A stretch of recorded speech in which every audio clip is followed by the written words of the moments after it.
Students, welcome to your chemistry classroom. प्यारे बच्चों, आज हम बात करने वाले हैं अलग अलग टाइप की एंथैल्पीज के बारे में। प्रीवियस वीडियो के अंदर आपने enthalpy, enthalpy change, it's relationship with internal energy बहुत अच्छे से आपने उसको पढ़ा है, ठीक है, और समझा भी है। तो आज के वीडियो में कौन कौन सी टाइप की एंथैल्पीज होती हैं और उसको यूज करके हम किस तरीके से किसी भी रिएक्शन की डेल्टा एच निकालते हैं उसके बारे में पता करेंगे, ठीक है।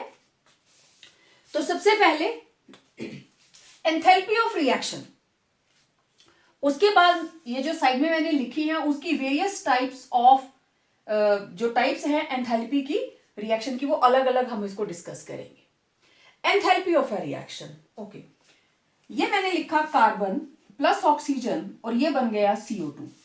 It's a chemical reaction, okay. Sodium hydroxide plus HCl और ये बन गया NaCl plus H2O। This is also a chemical reaction. Well, methane plus oxygen, it will give carbon dioxide and water. Let it be balanced. 4 hydrogens, 2 water molecules, 1 carbon, 2 oxygens. Okay. Oxygens are 4, तो it will be 2. अब देखो इस reaction की delta H है -393.5 kilojoule. इस reaction की delta H है -57.1 kilojoule और मीथेन की डेल्टा H है -890 किलोजूल। सभी की कोई ना कोई चेंज इन एंथैल्पी है और है क्या ये? केमिकल रिएक्शन, केमिकल रिएक्शन, ठीक है। तो किसी भी केमिकल रिएक्शन में enthalpy change that accompanies a chemical reaction represented by a balanced chemical equation। Balanced chemical equation के अंदर जो भी रिएक्शन हुआ and that is accompanied by change in enthalpy, कितनी एंथैल्पी के अंदर change I, that is called enthalpy of reaction. Chemical reaction कोई भी हो सकती है, ठीक है। अब इसकी अलग अलग क्लासेस आगे आएंगी, इसलिए मैंने यहां पे इनको जर्नल ही लिखा है। तो क्लियर हुआ आप लोगों को? It is the change in enthalpy that accompanies a chemical reaction represented by a balanced chemical equation। हमारे पास और भी एग्जांपल्स हैं, नाइट्रोजन, हाइड्रोजन और ये बन जाता है 2 अमोनिया, ऑल बैलेंस्ड, और इसकी डेल्टा H है -93.2 किलोजूल इस रिएक्शन की, ठीक है। देन N2 प्लस O2 और ये बन जाता है 2NO और इसका डेल्टा H है +180 किलोजूल। तो इट इज नॉट नेसेसरी कि हर बार वो नेगेटिव ही होगा। डेल्टा H पॉजिटिव भी हो सकती है, नेगेटिव भी हो सकती है। कोई भी केमिकल रिएक्शन, आज दिन तक जितनी भी केमिकल रिएक्शंस आप लोग लिखते हो, उस रिएक्शन के साथ कितनी एनर्जी एक्सचेंज हो रही है, what is the change in enthalpy, that will give enthalpy of reaction, ठीक है। अब रिएक्शंस कौन कौन सी टाइप्स की हैं उनको देखते हैं। रिएक्शंस कितनी तरह की हैं? देखो, किसी चीज की फॉर्मेशन हो सकती है, कंबस्शन हो सकती है, हाइड्रेशन हो सकती है, हम सॉल्यूशन बना सकते हैं। वन बाय वन मैं इन सबको डिस्कस करूंगी। तो सबसे पहले टाइप्स के अंदर अब आ गई हमारे पास types of enthalpy of reaction. कौन कौन सी हो सकती है? सबसे पहले एंथैल्पी ऑफ फॉर्मेशन। डेफिनेशन में इसकी बाद में लिखूंगी। फॉर्मेशन मतलब कोई ना कोई कंपाउंड बनेगा। कार्बन डाइऑक्साइड बन गई, ठीक है, this is the formation of carbon dioxide, okay. Formation of water, right. Then formation of methane, कैसे बना?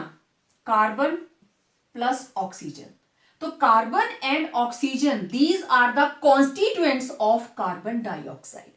कार्बन डाइऑक्साइड बनाने के लिए मुझे एक कार्बन चाहिए और 2 ऑक्सीजन चाहिए, तो दीज आर कॉन्स्टिट्यूएंट्स। इनके बिना CO2 नहीं बन सकती। उसी तरीके से मुझे अगर वाटर बनाना है, I need hydrogen and oxygen. और आपको पता है hydrogen exist as H2, oxygen exist as O2, लेकिन मुझे यहां एक चाहिए तो मैं इसको हाफ मोल कर दूं। तो ये भी क्या है? कॉन्स्टिट्यूएंट्स। मीथेन बनानी है, okay. Carbon plus hydrogen, hydrogen ऐसे एग्जिस्ट करती है 2H2, बन गया मीथेन। तो यहां पे कार्बन डाइऑक्साइड अपने कॉन्स्टिट्यूएंट से मिलके कितना बनाया हमने? 1 मोल। वाटर 1 मोल, मीथेन 1 मोल। इस तरीके से आप कोई भी कंपाउंड ले लीजिए, लेट इट बी अमोनिया, ठीक है। अमोनिया बनाने के लिए नाइट्रोजन प्लस हाइड्रोजन, लेकिन इसको बैलेंस करने के लिए मुझे यहां 2 लगाना ही पड़ेगा और ये बन गया 3, ठीक है। आगे मैं इनकी डेल्टा H की वैल्यूज लिखती हूं। जिस वक्त बनता है carbon dioxide, delta H is -393.5 kilo joule. This is kilo joule per मोल, 1 मोल की वैल्यू है। तो आपके पास जितनी भी फॉर्मेशन की वैल्यूज आएंगी all are in kilo joule per mole. Water बनता है -286 किलो जाउल पर मोल, 2 मोल होंगे तो 2 से मल्टीप्लाई कर दीजिए। मीथेन, मीथेन बनता है तो मीथेन बनने पर कितनी एनर्जी बाहर जाती है? दैट इज -74 किलो जाउल पर। अमोनिया, कितने अमोनिया के बने? 2 मोल्स। तो 2 मोल्स की डेल्टा H, इस पूरी रिएक्शन की डेल्टा H है -93.2 पूरी रिएक्शन की, लेकिन ये 2 मोल है ना, तो अगर मुझे इसको पर मोल में कन्वर्ट करना है, equal to 93.2 divided by 2 equal to 46, 2 2 4 6, 46, 12, 2 6 12, it will be 46.6 kilo joule per mole. अब ये आ गई किलो जाउल पर मोल की वैल्यू। जब भी आप अमोनिया की फॉर्मेशन लिखेंगे यहां पे 2 मोल्स आएंगे, तो ये वैल्यू 2 मोल्स की है, यहां लिखा होगा सिर्फ किलो जाउल, नॉट पर मोल। ये 2 मोल्स की है, तो आप इसको 2 से डिवाइड कीजिए, now it is kilo joule per mole, ठीक है। ओके, थोड़ा सा कॉम्प्लेक्स लेते हैं एक। मुझे बनाना है C2H5OH, और आप अच्छे से पहचानते हैं ये कौन सा मॉलिक्यूल है? Yes, this is ethanol. Ethanol बनाने के लिए इसके कॉन्स्टिट्यूएंट्स कौन कौन है? कार्बन, हाइड्रोजन एंड ऑक्सीजन, है ना?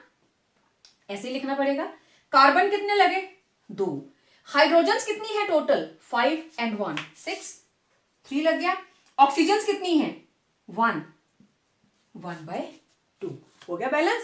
Now it's a balanced chemical equation, और इसका delta H is -278.9 kilo joule again पर मोल, right.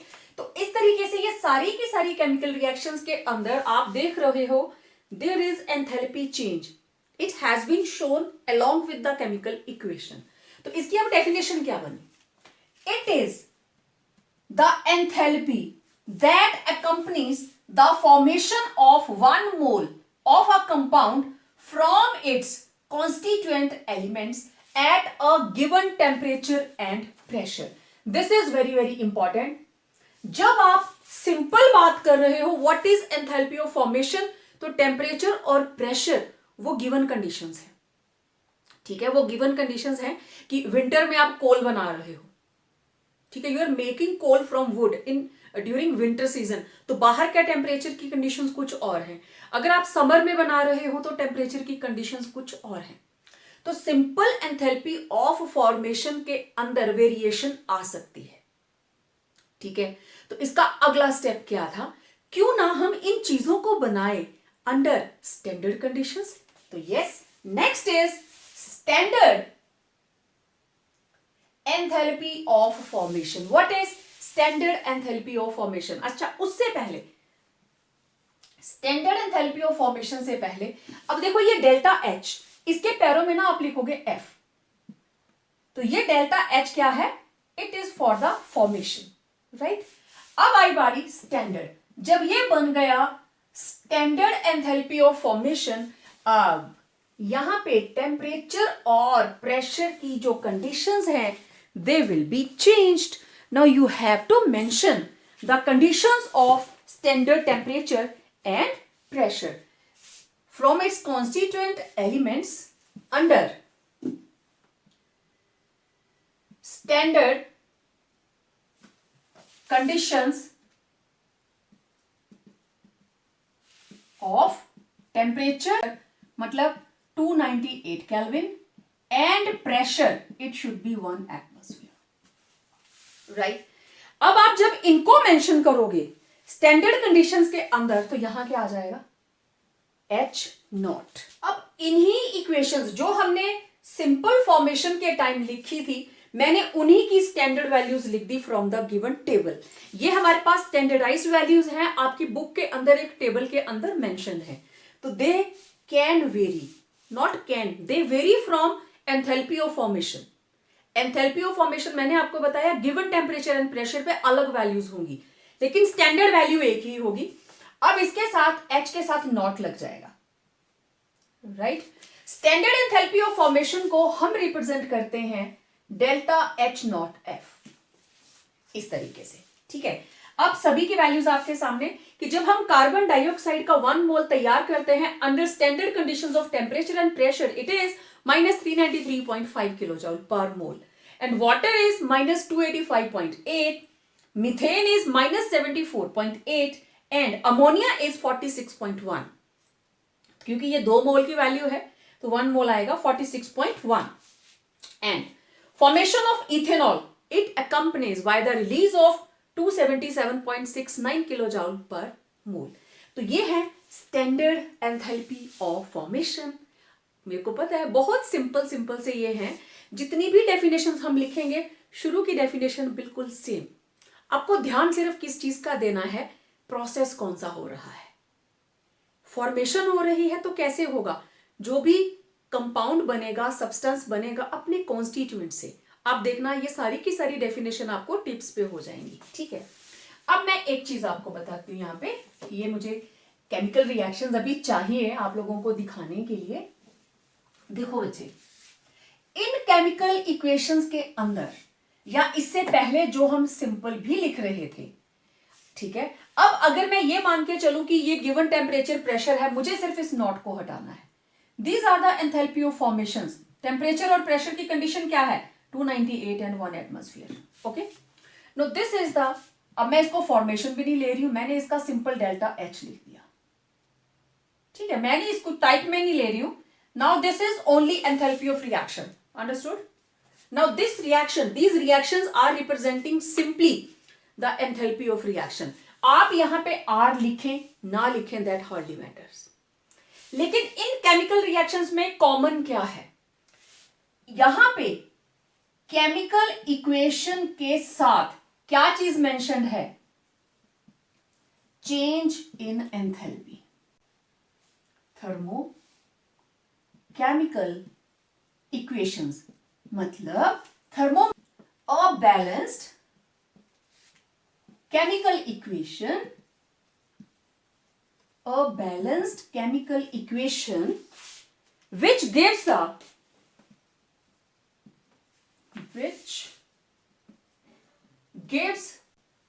the heat change।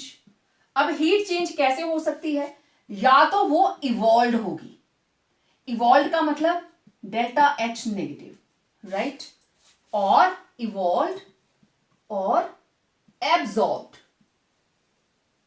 Absorbed मतलब delta H positive, right? Heat evolve और absorbed during the reaction is called thermochemical reaction। है ना simple, कुछ भी नहीं है। Thermochemical means chemical reaction along with exchange of heat, positive है कि नेगेटिव है। जब ये सारी चीजें रिप्रेजेंट हो रही है, these are called thermochemical reactions, ठीक है? अब मैं केमिकल रिएक्शंस को ये नहीं करूंगी कि एक रिएक्शन में अलग दूसरे में अलग, आपको एक दो को याद रखना है। कार्बन याद रख लीजिए, वाटर याद रख लीजिए, मीथेन याद रख लीजिए।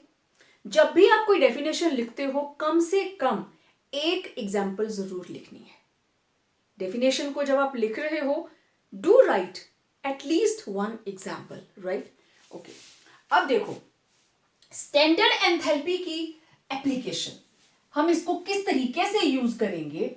स्टैंडर्ड एंथैल्पी ऑफ अलग अलग कंपाउंड्स हमें पता है, तो उसको जानते हुए हम किसी भी रिएक्शन की डेल्टा एच निकाल सकते हैं, क्योंकि हर बार फॉर्मेशन थोड़ी ना होगी।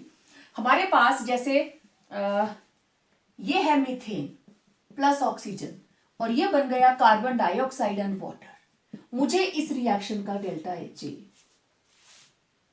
हम इस डेल्टा एच को कैलकुलेट कर सकते हैं अगर मुझे इन सभी की स्टैंडर्ड एंथैल्पी ऑफ फॉर्मेशन पता हो। मैं इनकी वैल्यू पुट करूंगी और डेल्टा एच निकाल लूंगी। कैसे, अभी देखते हैं relationship between standard enthalpy of formation, this is standard enthalpy of formation and this is standard enthalpy of reaction। ठीक है, तो किसी भी केमिकल रिएक्शन के लिए डेल्टा एच नॉट रिएक्शन, उस रिएक्शन की डेल्टा एच नॉट किसके बराबर होगी, सम total of standard enthalpy of formation of product minus sum total of standard enthalpy of formation of reactants। बहुत ही सिंपल से न्यूमेरिकल्स होते हैं इसके, प्लस माइनस हल्की सी मल्टीप्लीकेशन। तो आप इसको लिख सकते हो, मैंने बोला रिएक्शन के लिए आप आर लिखें चाहे ना लिखें, दैट हार्डली मैटर्स। अब मैं नहीं लिख रही हूं, इट मेक्स नो डिफरेंस, क्योंकि जो भी रिएक्शन होगी उसका डेल्टा एच मतलब डेल्टा एच आर। तो it will be, sum total को हम कैसे लिखते हैं, summation delta H naught F किसका, products, minus summation of delta H naught F किसका, रिएक्टेंट्स। ठीक है, calculate enthalpy of the reaction. Reaction है carbon dioxide plus hydrogen, carbon monoxide and water. Delta H पता नहीं क्या है, लेकिन उसने आपको कार्बन डाइऑक्साइड, कार्बन मोनोऑक्साइड और वाटर की वैल्यूज दे दी, जो भी स्टैंडर्ड एंथैल्पी ऑफ फॉर्मेशन है, इसकी नहीं दी भाई। हमेशा याद रखना, जो भी हमारे पास एलिमेंट्री स्टेट में होगा, एलिमेंट्री स्टेट मतलब ऑक्सीजन नेचर में कैसे एग्जिस्ट करती है, O2, hydrogen H2, nitrogen N2, fluorine F2, इन सभी की वैल्यू क्या होगी, 0, क्योंकि ये नेचर में एग्जिस्ट ही ऐसे करते हैं। Iron, magnesium, carbon elementary state में होंगे तो इट विल बी 0। ये वैल्यू कभी भी गिवन नहीं होगी आप लोगों को, एलिमेंट्री स्टेट में वैल्यूज 0। तो इस चीज का ध्यान रखना, आप इसी में कंफ्यूजन में रहें कि इसकी तो वैल्यू ही नहीं दी। ओके, अब देखो पहले इक्वेशन लिख लीजिए, CO2 H2 carbon monoxide and water, मुझे इसकी वैल्यू चाहिए। ठीक है, अब मैं यहां लिखने लगी standard enthalpy of formations. Carbon dioxide की कितनी है, -393.5, तो ये वैल्यू मैं एक ही जगह लिख दूंगी किलो जॉल पर मोल। ठीक है, हाइड्रोजन की 0, कार्बन मोनोऑक्साइड की कितनी है, -113.3 और वाटर की कितनी है, -241.8। बाय चांस ये सारे के सारे बैलेंस्ड हैं, अदरवाइज अगर यहां 2 होता तो ये 1 मोल की वैल्यू होती है, इसको 2 से मल्टीप्लाई करते। आगे हम देखेंगे इसके कोई इस तरह का न्यूमेरिकल आता है तो मैं ये जगह खाली कर लेती हूं। ठीक है, फॉर्मूला अब आपको पता है। Okay, now according to the formula, ये आपके पास आ गया। अब डेल्टा एच किसके बराबर है भाई, सम total of delta H formation product minus sum total of delta H naught F of reactants. Simple. Okay, चलिए ऊपर आ जाते हैं इधर। अब प्रोडक्ट के अंदर देखो कौन कौन है भाई, डेल्टा एच निकालना है रिएक्शन का, तो बोलो जरा। प्रोडक्ट में है कार्बन मोनोऑक्साइड, मतलब यहां आएगा delta H naught F carbon monoxide plus delta H naught F water, बस, minus delta H naught F carbon dioxide plus delta H naught F hydrogen, not oxygen, it is hydrogen. चलो values put करो। Carbon dioxide की value कितनी है, carbon monoxide sorry product में -113.3 plus water की कितनी है -241.8, राइट। देन हो गया माइनस, कार्बन डाइऑक्साइड की है -393.5 और ये कितनी है 0। ये आ गया -113.3 प्लस -241.8 माइनस अंदर है -393.5। ओके, इसको प्लस कीजिए, 8 + 3 11, 4 5, 4 + 1 5, 2 + 1 3, 3551 माइनस माइनस, ये माइनस का है ना, माइनस माइनस प्लस 393.5, ठीक है।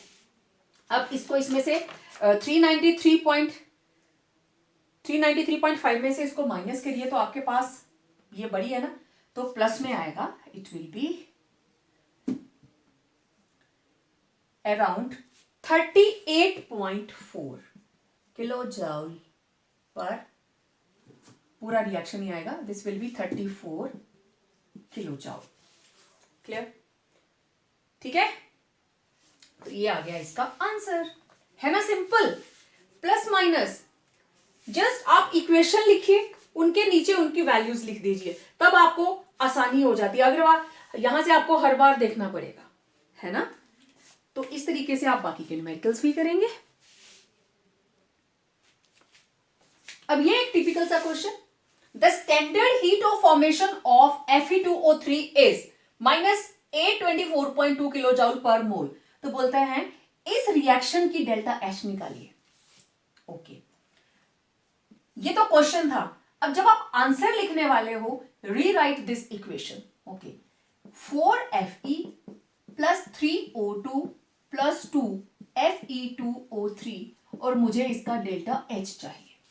वेल, डेल्टा H0F आयरन का 0 क्योंकि एलिमेंट्री स्टेट, ऑक्सीजन का 0 क्योंकि एलिमेंट्री स्टेट। अब इसको O मत समझना, दिस इज 0। और Fe2O3 की कितनी है भाई, -824.2। अब ये वैल्यूज हैं किलो जूल पर मोल। क्लियर, लेकिन यहां पे 2 मोल्स हैं, ये 1 मोल की वैल्यू है, मैंने यही लिख दिया kilo joule per mole. Okay, अब डेल्टा H किसके बराबर होगा, sum total of delta H0F product minus sum total of H0F of reactant. Okay, लिखो product, this is 2 into delta H0F Fe2O3 खत्म, माइनस यहां पे है 4 into H0F of iron plus 3 H0F of O2। Noted, ठीक है, रखो इनकी value. It is 2 into -824.2 minus 4 into 0 plus 3 into 0, ये पूरे का पूरा फैक्टर 0 हो गया। अब यहां पे क्या आया, 2 2 = 4, 2 4 = 8, 2 2 = 4, 2 8 = 16। ये लीजिए, दिस इज द आंसर। बहुत सिंपल, देखो आंसर तो इधर से दिखाई दे रहा है, this is enthalpy of formation. एक की दी है 1 मोल की, तो 2 मोल्स की कितनी होगी, लेकिन आप फॉर्मूला लगा के कीजिए। समझ आ गई बात, मैं इसलिए इसको किया सो दैट आपको क्लियर हो जाए कि जब 0 है तो 0 का मतलब क्या है, तरीका वही रहेगा। Done. Now one more question, calculate heat change for the reaction. Reaction आपके सामने लिखी है, 4 अमोनिया प्लस 3 O2, इससे बन रही है नाइट्रोजन एंड 6 वाटर मॉलिक्यूल्स। मुझे इसका डेल्टा H निकालना है, लेकिन हमें standard enthalpy of formation which is kilo joule per मोल, 1 मोल की वैल्यू गिवन है अमोनिया की और वाटर की। तो अमोनिया की है -46 और वाटर की है -286 किलो जूल पर मोल, मैंने इधर लिख लिया। Oxygen 0, nitrogen 0। Okay, now again delta H किसके बराबर होगा, it will be sum total of delta H naught F product minus delta H naught F reactant. Okay, product में कौन कौन है भाई? Nitrogen and water. तो you will write delta H not F nitrogen plus delta H not F water.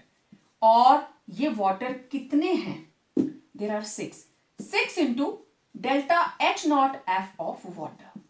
Product complete minus reactant देखें, it is 4 into delta H not F ammonia, क्योंकि एक की वैल्यू दी है 4 है ये, plus delta H not F of oxygen. Clear? चलिए nitrogen की value 0 plus 6 into it is -286 minus 4 into -46 plus 0. Solve कीजिए. 6 को 286 से मल्टीप्लाई करो. 6 is 36, 3, 51, 5, 6 2 12, 12 plus 5, 17. तो it is 1716 माइनस, अब ये आ गया माइनस, इसको 4 से कर दीजिए. 4 6 24, 4 4 16 plus 2 18, 184. माइनस माइनस प्लस हो गया.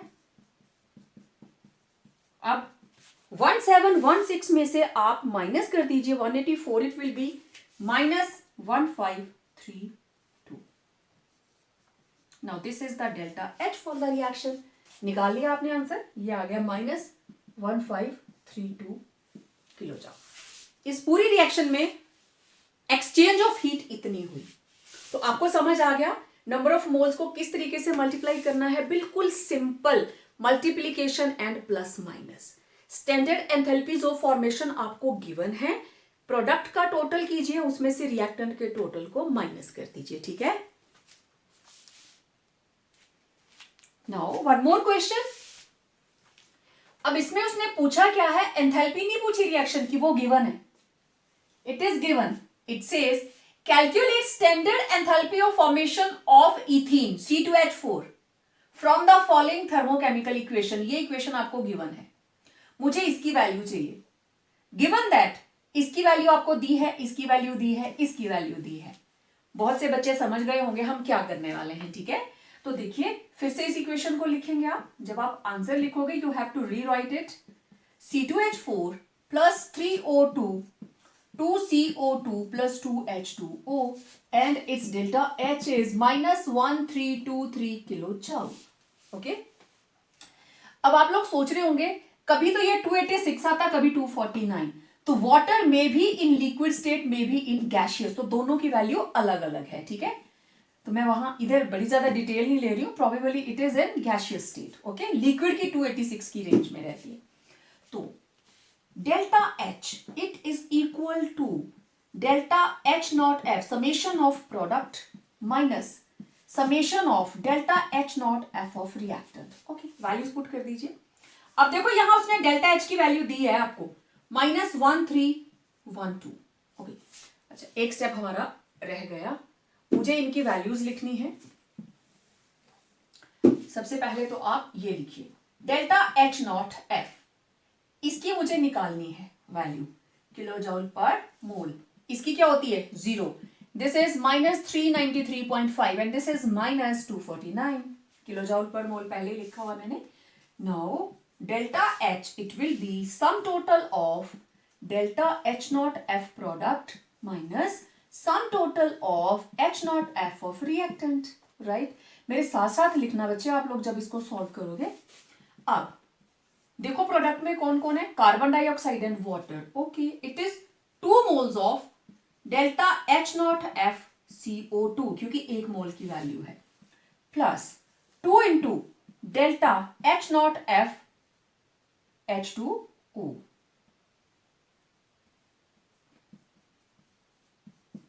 प्रोडक्ट खत्म. अब रिएक्टेंट्स पे आ जाइए. Delta H not F C2H4 plus delta H not F 3 into H not F of oxygen. ठीक है, करो value put. This is -1323 -1323, it is 2 into -393.5 plus 2 into -249 minus delta H naught F C2H4 plus 3 into 0, right? -1323, इसको multiply कीजिए, carbon dioxide की value को करेंगे, it is -787, ठीक है, और plus minus minus 2 9 18, it will B -498। ठीक है, मैंने इसको ओपन कर दिया, माइनस, अब ये तो 0 हो गया, इसको मैं डायरेक्ट लिख देती हूं H0FC2H4। ठीक है, दोनों को ऐड करेंगे, दिस इज -1323, निशान किसका आएगा, माइनस का ही आएगा, तो इन दोनों को ऐड कीजिए, it will give 8 + 7 15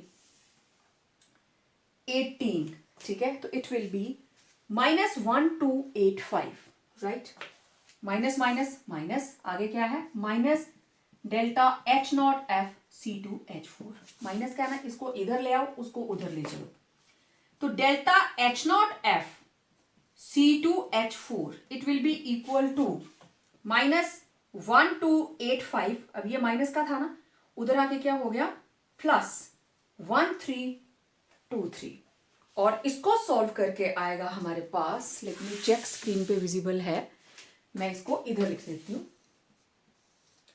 delta H0FC2H4 it will be equal to +38 kilojoule per mole, क्योंकि 1 मोल की वैल्यू आई ना ये, तो it will B +38 kilojoule per mole. तो ऐसा कोई भी न्यूमेरिकल आपको आ सकता है जहां पे किसी कॉन्स्टिट्यूएंट की फॉर्मेशन पूछ ली गई हो और आपको डेल्टा H गिवन हो। तो ये अलग अलग न्यूमेरिकल्स थे जो मुझे लगा कि मुझे आप लोगों के साथ साथ सॉल्व करने चाहिए, तो डू प्रैक्टिस, राइट, इसको अच्छे से अंडरस्टैंड करना। और अब हम बात करेंगे हमारे नेक्स्ट डेफिनेशन। इससे पहले मैं एंथैल्पी ऑफ कंबस्शन की बात करूं, मैं एक बहुत इंपॉर्टेंट बात आपको बताना चाहती हूं। जब हम बात कर रहे हैं स्टैंडर्ड एंथैल्पी ऑफ फॉर्मेशन की, फॉर्मेशन मतलब कार्बन प्लस ऑक्सीजन से फॉर्मेशन हुई कार्बन डाइऑक्साइड की, मतलब बॉन्ड्स बने, वाटर की फॉर्मेशन बॉन्ड्स बने, तो बॉन्ड बनने पर एनर्जी हमेशा बाहर जाती है। ठीक है, तो याद रखना, जितनी भी ज्यादा एनर्जी बाहर जाएगी, मतलब डेल्टा H0F जितना नेगेटिव होगा, जितना ज्यादा नेगेटिव होगा, वो कंपाउंड उतना ही ज्यादा स्टेबल होगा। क्लियर? जितनी ज्यादा वैल्यू होगी उसकी नेगेटिव, मींस वो वैल्यू बाहर जाएगी, मॉलिक्यूल उतना ही ज्यादा स्टेबल होगा। ठीक है, और अगर किसी को बनाने के लिए आपको एनर्जी लगानी पड़ रही है, तो that system is not so stable. ठीक है, तो मतलब ये हुआ कि अगर डेल्टा H0F है नेगेटिव तो कंपाउंड विल बी स्टेबल, और अगर ये आता है पॉजिटिव तो इट विल बी अनस्टेबल। इस चीज का ध्यान रखना, ये इस तरीके से आपस में रिलेटेड है। ठीक है, जिसकी जितनी कम वैल्यू नेगेटिव में, जिसकी जितनी कम वैल्यू, मतलब एक मॉलिक्यूल है उसमें से बाहर जा रही है -74 और एक में जा रही है -890, तो 890 वाला जो है दैट इज मोर स्टेबल। समझ आई बात? तो नेगेटिव साइन का मतलब एनर्जी बाहर जा रही है। इन दोनों को कंपेयर करेंगे तो this is lower value, this is higher value, तो जिसकी वैल्यू लोअर उसकी स्टेबिलिटी कम, लोअर मतलब लेस स्टेबल। तो इस तरीके से standard enthalpy of formation stability से रिलेटेड रहती है। ठीक है, जितनी एनर्जी बाहर जाएगी मॉलिक्यूल उतना ही ज्यादा स्टेबल। अब बात करते हैं एंथैल्पी ऑफ कंबस्शन के बारे में। कंबस्शन, कंबस्शन का मतलब जलना, बर्निंग, राइट। इसके लिए हमेशा ऑक्सीजन चाहिए, पहली condition. Combustion is always carried out in the presence of oxygen and excess of oxygen. ठीक है, तो जिस वक्त कोई भी given substance, now this is carbon, this is ethene, this is methane, benzene. जब इनकी कंबस्शन होती है इन एक्सेस ऑफ एयर, तो जितनी एंथैल्पी चेंज आएगी that is called enthalpy of combustion. Simple. अब टाइप ऑफ रिएक्शन क्या हो गई? कंबस्शन। लेकिन एक चीज देखना, कार्बन की हो रही है कंबस्शन, लेकिन कार्बन डाइऑक्साइड की क्या हो रही है? फॉर्मेशन। सेम वैल्यू थी ना? मैंने इसीलिए बोला था ये इंटरलेटेड है। एक ही रिएक्शन आप कितनी जगहों पे यूज कर सकते हो। आप इसको रिप्रेजेंट कर सकते हो enthalpy of reaction, enthalpy of formation, now again it is enthalpy of combustion. So it is the change, enthalpy change that accompanies, this is enthalpy change that accompanies the combustion of 1 mole of substance in excess of air. अब आप सभी देखिए यहां पे 1 मोल है, 1 मोल burn कर रहा है, जो भी प्रोडक्ट बना ये वैल्यूज हैं kilo joule per mole, these are kilojoule per mole. So this is called enthalpy of combustion. Remember what? Enthalpy of combustion is always negative. गर्मियों में कोयला जलाकर कोई भी ठंडक महसूस नहीं करता। कार्बन को बर्न करेंगे, it will liberate energy, right? तो enthalpy of combustion is always negative. Negative मतलब it is always exothermic. Clear? Enthalpy of combustion clear? Okay. अब देखिए, अगर मैं यहां पे 1 मोल की जगह कर दूं 1 ग्राम, अगर मैं इसको कर दूं 1 ग्राम, तो ये बन जाती है कैलोरीफिक वैल्यू। ये वर्ड कहां से आया? आप में से जो भी बच्चे थोड़ा डाइट कॉन्शियस हैं, आप लोग कोई भी खाने की चीज लेते हो उसमें कैलोरीज पढ़ते हो, है ना? बहुत बार सुना होगा कि कोई भी डाइटिशियन है वो इसी की बात करेगा, कैलोरीज बर्न करो, low calorie diet low. What is calorie? Calorie is a unit of energy. तो जो आप खाते हो, अगर आप उतनी एक्सर्शन करते हो that you can adjust those calories in your body, तब तो ठीक है, अदरवाइज वो एनर्जी स्टोर होती रहेगी और आप लोग मोटू हो जाएंगे। ठीक है? The amount of heat evolve और produced when 1 gram of substance, मैंने पीछे वाली डेफिनेशन में लिखा था ना, 1 ग्राम ऑफ सब्सटेंस। अब वो सब्सटेंस फूड भी हो सकता है और फ्यूल भी हो सकता है। ठीक है? दोनों में से जो भी चीज होगी, फूड और फ्यूल, इज कंप्लीटली बर्न्ट और ऑक्सीडाइज्ड। हम जो भी खाना खाते हैं that burns in our body. सबसे best example, this is glucose. हमारी बॉडी के अंदर ऑक्सीजन के अंदर ये बर्न करता है and it gives carbon dioxide plus water and lots of energy 36 ATPs.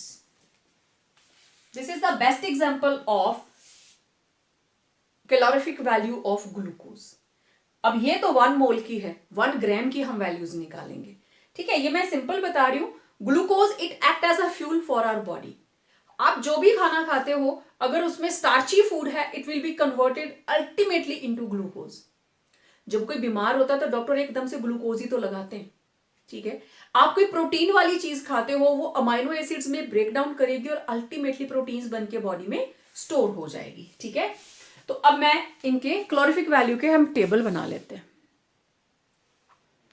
Now see calorific value, इधर मैंने ली फूड आइटम्स, इधर ले लिया फ्यूल। तो आप देखिए, जब आप 1 gram curd, this is the value of 1 gram curd, 1 gram दही से कितनी एनर्जी निकलती है? 2.5 किलो जाउल। ये सारी की सारी वैल्यूज पर ग्राम है। ठीक है? Milk 3.2, egg 7.3, meat 12, honey 13.3 and ghee के अंदर सबसे ज्यादा कैलोरीज रहती है 37.6। तो आप देखो, मीट नॉन वेज 12, हनी, तभी बोलते हैं ना कि सुबह हनी लेना चाहिए क्योंकि बहुत ज्यादा एनर्जी होती है और बॉडी को पूरे दिन के लिए ये एनर्जेटिक बनाए रखता है, राइट? देन फ्यूल्स, अलग अलग तरह की फ्यूल्स हैं, वुड है, charcoal, kerosene fuel, LPG, hydrogen. तो वुड की है 17, चारकोल की 33, हाइड्रोजन की सबसे ज्यादा है 150, एलपीजी की है 55। तो देखो जिसकी जितनी ज्यादा क्लोरोफिक वैल्यू होगी वो उतना ही बेटर फ्यूल होगा, ठीक है। तो higher is calorific value better will be fuel. तो इनमें से सबसे बेटर फ्यूल क्या है? हाइड्रोजन। लेकिन इसको हम यूज करते हैं स्पेसशिप के अंदर। तो हमारे घरों में क्या यूज करना चाहिए? हमें लकड़ी जलानी चाहिए या एलपीजी? सबसे ज्यादा एनर्जी है एलपीजी के अंदर, तो we should make use of LPG. लकड़ियां नहीं जलाएंगे, प्लांट्स को सेव करेंगे, राइट। अब एक नॉर्मल ह्यूमन बीइंग की कितनी रिक्वायरमेंट रहती है? It is 12,550 kilo joule of calories और एनर्जीज पर डे। एक दिन में अगर इतनी एनर्जीज ले रहे हैं, इतनी कैलोरीज ले रहे हैं, नो प्रॉब्लम। इससे ज्यादा लेंगे then it will create problem. तो आप अपनी डाइट को यहां से मैनेज कीजिए। जो सेहत बनाना चाहते हैं वो इसके ऊपर फोकस करें, जो अपनी डाइट को मैनेज करना चाहते हैं वो इस एरिया में डालें, अपने आप को मैनेज करें। Enthalpy of neutralization, and this is very very important concept, understand it, okay. देखिए, सबसे पहले तो न्यूट्रलाइजेशन होती क्या है? छोटी क्लासेस से आप पढ़ते आ रहे हो, 10th में भी आपने पढ़ा। न्यूट्रलाइजेशन क्या होता है? एक एसिड और एक base, acid and base react together to form salt and water, this is called neutralization. Acid भी न्यूट्रलाइज हो गया, बेस भी न्यूट्रलाइज हो गया। तो neutralization it is the reaction between aqueous solutions of an acid and a base to form salt and water, right? अब what is enthalpy of neutralization? जब 1 gram equivalent aqueous solution of acid react करेगा base के साथ, बनाएगा salt and water, तो जो enthalpy change होगी that is called enthalpy of neutralization. Simple. It is the change in enthalpy which take place when 1 gram equivalent of an acid and a base present in their dilute aqueous solutions neutralize each other. कोई भी acid H positive कब देता है? सिर्फ अपने aqueous solution के अंदर, जब उसको आप वाटर में डिसॉल्व करते हो। अगर वो प्योर एसिड है इट विल रिमेन HCl, ये H पॉजिटिव Cl नेगेटिव नहीं बनाएगा अनटिल और अनलेस आप इसको वाटर के अंदर ऐड ना करें। तो हमेशा एक्वस सॉल्यूशन के अंदर जो सब्सटेंस H पॉजिटिव देगा दैट इज एसिड, और जो OH नेगेटिव देगा that is base.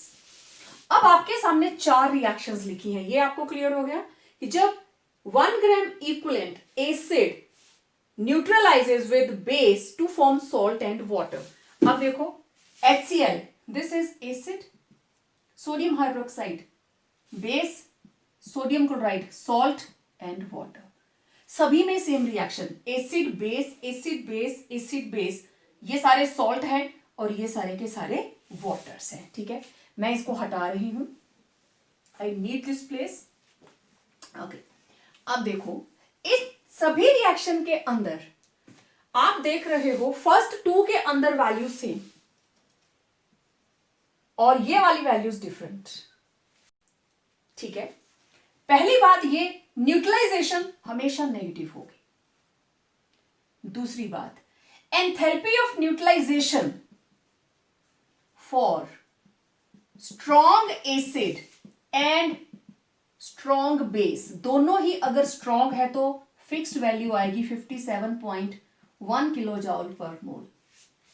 It will always be 57.1 kilo joule per mole.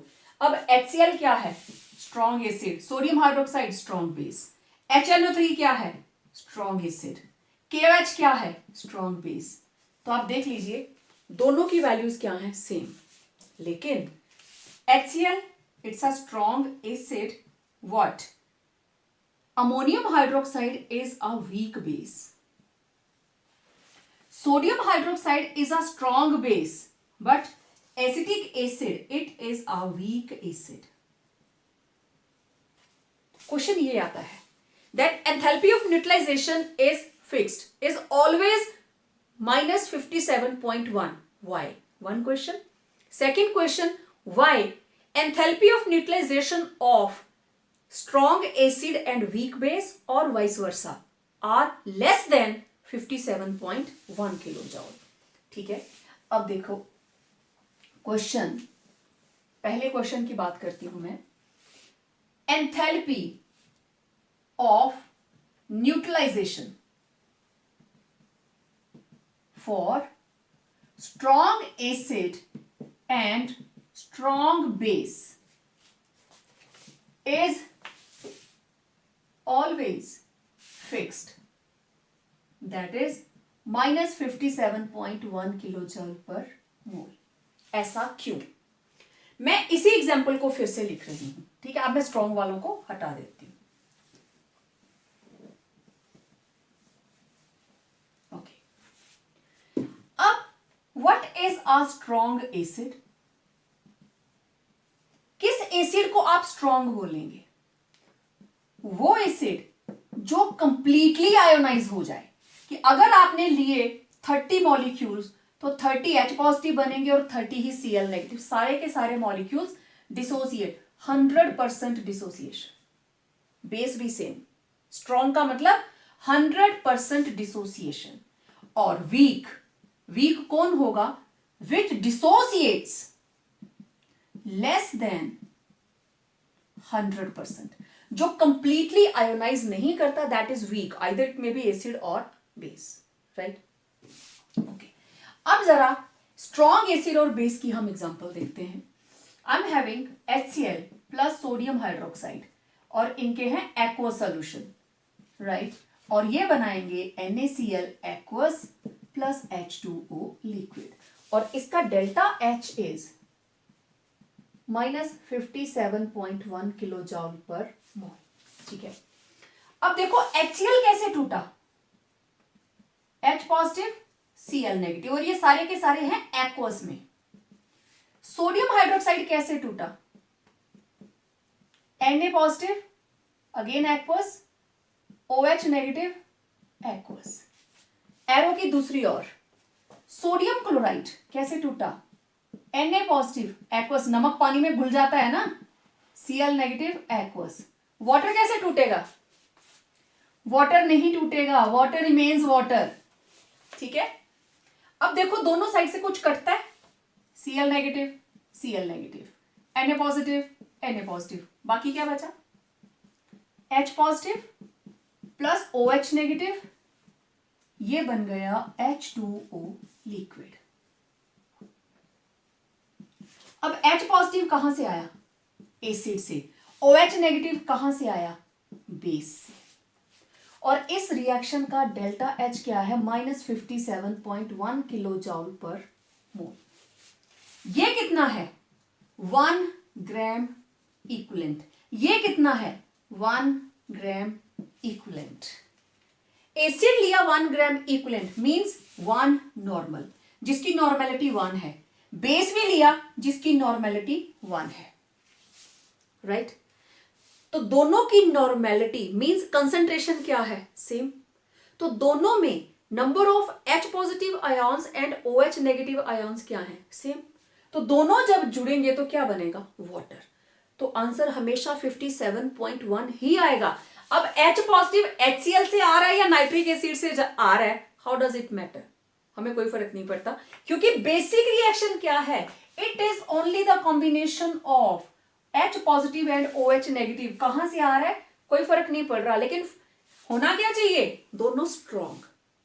Strong होंगे तभी तो 100% डिसोसिएट, तभी तो number of H positive ion किसके बराबर होंगे? Number of OH negative ions. जब ये दोनों नंबर हमेशा बराबर हैं तो आंसर क्या आएगा? हमेशा 57.1। क्लियर?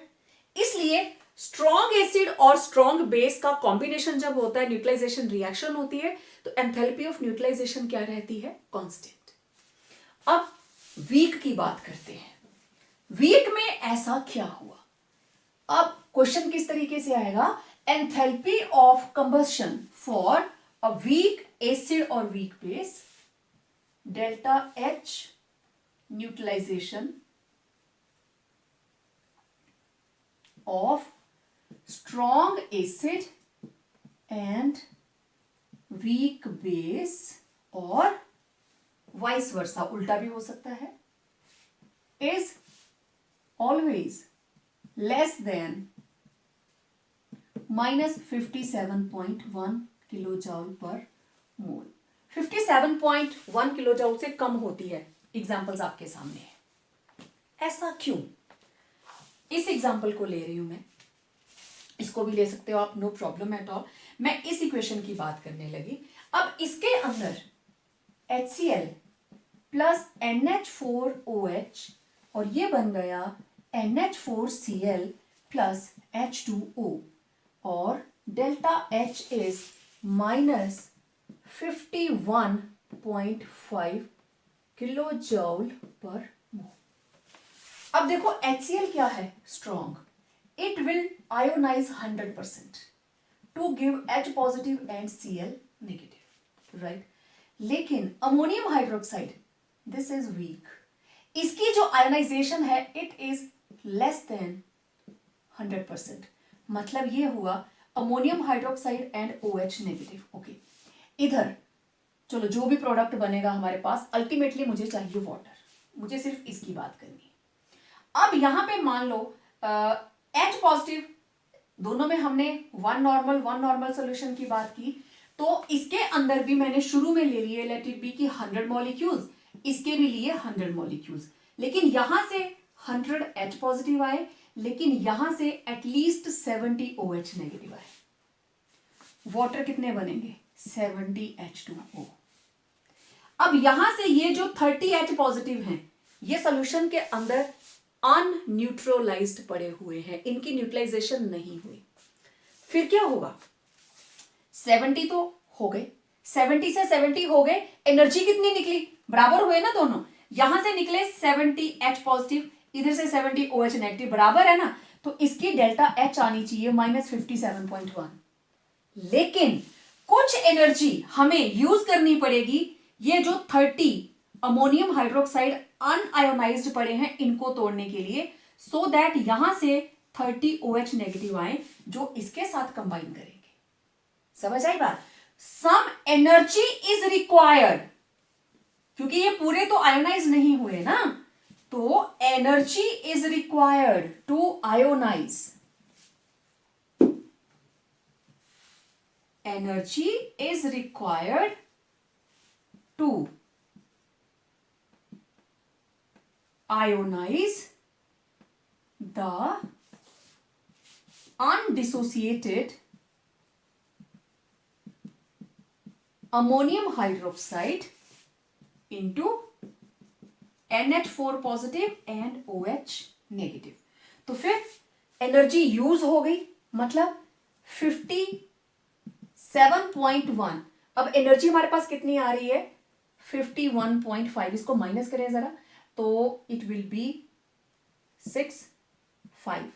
तो 5.6। अब कितनी एनर्जी यहां पे कंज्यूम हुई है? अमोनियम हाइड्रोक्साइड को जो बचा था उसको वापिस OH नेगेटिव में कन्वर्ट करने के लिए 5.6 किलो जॉल एनर्जी इज यूज्ड। इतनी एनर्जी यूज हो गई, तो फिर नेट कितना आएगा? 51.5। निकली इतनी ही थी, लेकिन जो अनआयोनाइज्ड है इनको भी तो न्यूट्रलाइज करना है ना, तो इनको न्यूट्रलाइज करवाने के लिए जो इसमें वीक था 100% नहीं हुआ, 70 हुआ, तो जो 30 रह गए थे उनको डिसोसिएट करके न्यूट्रलाइज करवाने के लिए एनर्जी यूज हो गई, इसलिए ये वैल्यू 57.1 से कम आएगी। Similar is the case with this. अब यहां पे 100 OH नेगेटिव आ गए, लेकिन लेट इट बी कि एसिटिक एसिड जो है H पॉजिटिव निकले हैं कोई 80। तो पहले सिचुएशन में क्या हुआ? 80 जो हमारे पास 80 H पॉजिटिव हैं, they are combining with 80 OH negative to give 80 H2O. Now, I am having 20 OH negative. मेरे पास 20 OH negative हैं, but इधर H पॉजिटिव नहीं है। क्यों? क्योंकि this is weak. यहां मेरे पास 20 एसिटिक एसिड के मॉलिक्यूल्स पड़े हैं, वो अभी टूटे नहीं हैं, तो energy is required about 2.1 energy चाहिए इसको तोड़ने के लिए। तो सिंपल सी बात, जो वीक कंपोनेंट होगा उस अनआयोनाइज्ड को आयोनाइज करने के लिए एनर्जी हमेशा यूज की जाएगी, क्योंकि आप बॉन्ड को तोड़ रहे हो। energy is required to break the bond and energy is liberated during the formation of bond. इसलिए enthalpy of neutralization for a weak acid and a strong base or vice versa, it is always less than 57.1. Enthalpy of solution. What is solution? Solute plus solvent और ये बन गया solution. ठीक है, मतलब मान लीजिए आपने लिया 1 स्पून शुगर, 100 ml वाटर और ये बन गया शुगर सोल्यूशन, राइट?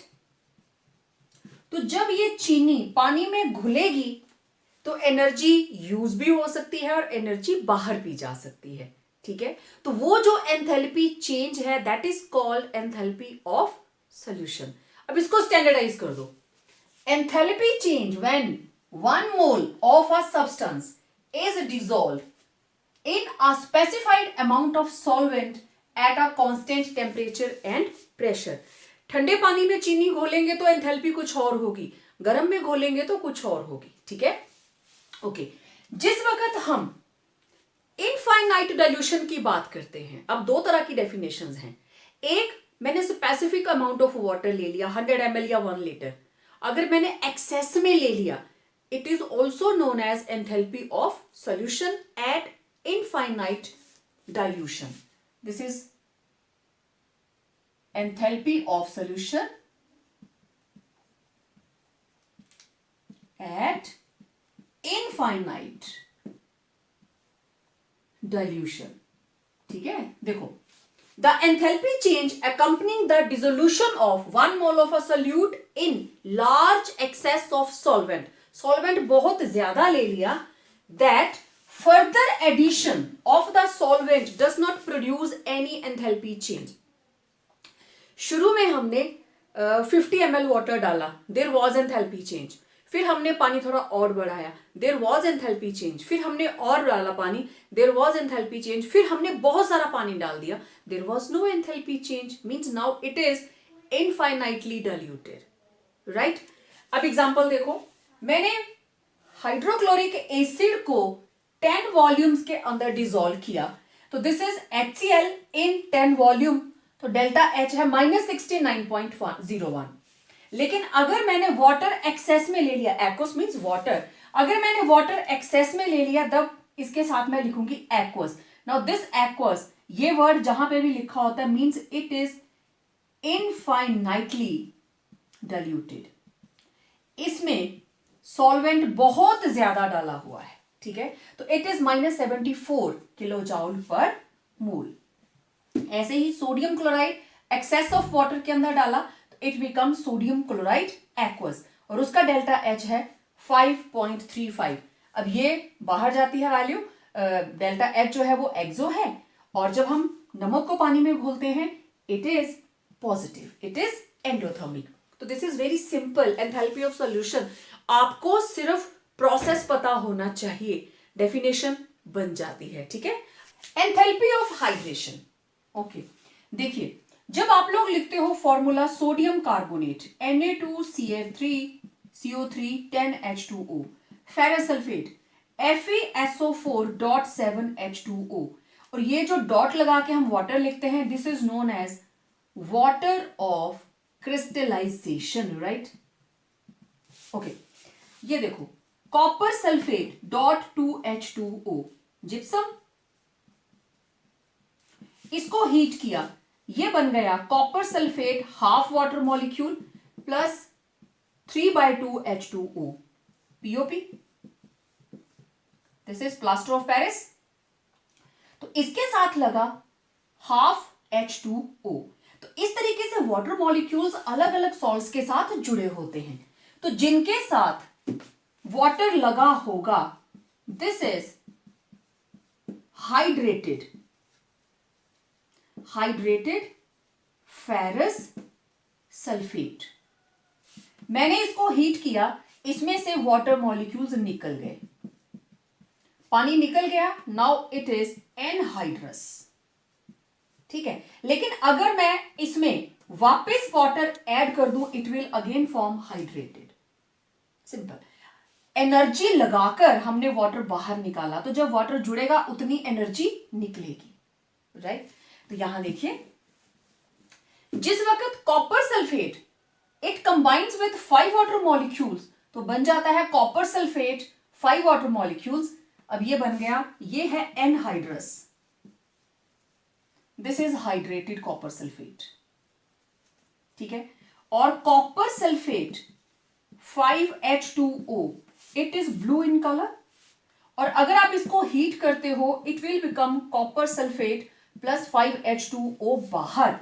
तो यहां पे डेल्टा H क्या होगा, पॉजिटिव। ये एनर्जी आप लगा रहे हो, और कितनी होगी, 78.4 किलो जूल पर मोल। इतनी एनर्जी अप्लाई करेंगे तो एक मोल, ये अब हाइड्रेटेड है, हाइड्रेटेड से बन गया एनहाइड्रस, राइट। जितनी एनर्जी लगाई वाटर को निकालने के लिए, जब इसमें जुड़ेगा तो उतनी ही एनर्जी रिलीज होगी। यहां एनहाइड्रस से हाइड्रेटेड बना तो एनर्जी बाहर चली गई। उसी तरीके से barium chloride, this is anhydrous, और 2 वाटर मॉलिक्यूल अटैच करके बन जाता है हाइड्रेटेड, और ये एनर्जी हमेशा बाहर जाएगी, क्योंकि जब जुड़ेंगे molecules there will be bond formation, and bond formation always leads to release of energy, ठीक है। Now we are left with phase energetics. What are phase energetics? अब हम बात करेंगे अलग अलग phase, liquid phase, solid phase, gaseous phase, ठीक है। तो बेसिकली 3 मेरे पास फेजेस हैं। देखो, सॉलिड से लिक्विड फेज में conversion, this is called fusion, melting होती है जब। लिक्विड से जब गैस बनती है, प्रोसेस होता है वेपोराइजेशन। सॉलिड से जब डायरेक्ट गैस बन जाती है, दिस इज कॉल्ड सब्लिमेशन, ठीक है। लिक्विड नहीं आती बीच में, सॉलिड से डायरेक्ट गैसियस फेज, तो दिस इज सब्लिमेशन। अब इनकी डेफिनेशंस हम बनाएंगे। What is enthalpy of fusion? It is the change in enthalpy when 1 mole of a solid at its melting point, क्योंकि मेल्ट करेगा तभी फ्यूज करेगा, changes to liquid state, अपने मेल्टिंग पॉइंट पे। जैसे आइस, वाटर सॉलिड मतलब ice, ice से क्या बन गया, water liquid. Temperature 0 degree Celsius, 0 degree Celsius is the freezing point of liquid water and melting point of ice, ठीक है, इसको याद रखना। तो एनर्जी यूज होती है delta H, that is plus 16 kilo joule per mole. 18 gram water के लिए 16 kilo joule per mole. Okay, this is sodium chloride, नमक। अगर आप 1024 केल्विन पे इसको हीट करेंगे, it will be in molten state, ये फ्यूज कर जाएगा, मेल्ट कर जाएगा, और delta H change in enthalpy होगी plus 29 kilo joule per mole. अब वेपोराइजेशन, यहीं से डेफिनेशन, सेम सिस्टम देखना। It is the change in enthalpy when 1 mole of a liquid changes to its vapors, कहां पे, at its boiling point। Liquid को gas बनने के लिए बॉयल होना है, तो वो टेम्परेचर कौन सा होगा, at its boiling point। For example, ये रहा हमारे पास वाटर लिक्विड, और 373 पे ये बॉईल करता है और बन जाता है वाटर गैसियस। और इस केस के अंदर जो हमारे पास टेम्परेचर रहेगा, it is 40.61 kilo joule per mole. Liquid water से गैसियस। उसी तरीके से C6H6 liquid, this is benzene, इसको अगर हम हीट करते हैं 353 केल्विन टेम्परेचर पे, it will become C6H6 gaseous. और इस इक्वेशन का जो डेल्टा H है, it is plus 30.5 kilo joule per mole. ये एंडोथर्मिक ही होंगी, क्योंकि हमें सप्लाई करनी पड़ेगी। अगर हमें मेल्ट करवाना है तब भी हमें हीट लगानी पड़ रही है, अगर वेपोराइजेशन करवानी है तब भी। सब्लिमेशन सेम, यहीं से हम सब्लिमेशन की जो डेफिनेशन है वो लिखेंगे। इसको मैं, it is the change in enthalpy when 1 mole of a solid changes to its gaseous state अब कौन सा temperature, very important, below it's melting point, below it's melting point, क्योंकि मेल्टिंग पॉइंट पे पहुंच गया या मेल्टिंग पॉइंट से ऊपर चला गया तो वो तो लिक्विड बन जाएगा, ठीक है। तो बिलो इट्स मेल्टिंग पॉइंट, तो enthalpy of sublimation, it is the change in enthalpy when one mole of a solid changes to its gaseous state below its melting point. For example, हमारे पास है iodine के crystals, these are solid, और ये बन जाते हैं iodine के vapours, और इस इक्वेशन के लिए delta H it is plus 62.4 kilo joule per mole. Now very important, इन तीनों को कोलेक्टिवली अगर आपको न्यूमेरिकल दे दिया जाता है, delta H sublimation, delta H, अब इसको अगर आप फ्यूजन को लिखते हो तो आप लिखोगे इसको डेल्टा एच फ्यूजन, इसको आप रिप्रेजेंट करते हो डेल्टा एच वेपोराइजेशन, इसको आप लिखते हो डेल्टा एच सब्लिमेशन, ठीक है।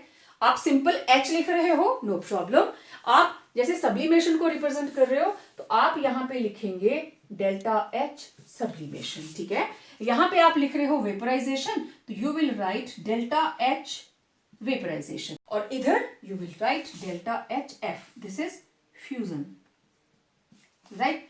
अब ये डेल्टा एच वेपोराइजेशन सब्लिमेशन, इन तीनों का कोलेक्टिव रिलेशन है that delta H sublimation it is equal to delta H fusion plus delta H vaporization। ये किसके बराबर होगा? इन दोनों के सम टोटल के बराबर, ठीक है। तो ये न्यूमेरिकल्स के लिए हम इसको यूज करते हैं, हो सकता है किसी न्यूमेरिकल्स के अंदर आपको तीनों में से दो वैल्यूज गिवन हो तो आप वहां से इसको कैलकुलेट कर सकते हैं। ये थे फेज एनर्जेटिक्स। तो it was all about various types of enthalpy of reaction, कि रिएक्शन के अंदर एंथैल्पी चेंज कितनी कितनी तरह की हो सकती है। तो आज के लेक्चर में इतना ही, मिलते हैं एक नई वीडियो के साथ एक नया कंसेप्ट लेकर। Till then stay home, stay safe और रिवाइज जरूर करें।